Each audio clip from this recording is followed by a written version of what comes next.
Post लोग हैं।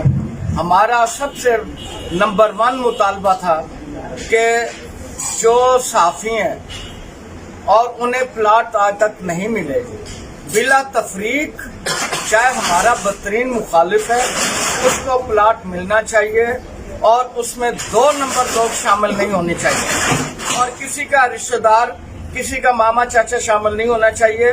और ये हक उन साफियों का है जिन्हें आज तक कोई प्लाट नहीं मिला। मैं शुक्रगुजार हूँ वफाकी वज़ीर दाखिला का, उन्होंने हमारी इस बातों से इत्तेफाक किया और ये कहा कि अगर कोई जाली साफी इस लिस्ट में आया, आप हमें पॉइंट आउट करेंगे तो वो उसका केस हम FIA और नैब को दे देंगे।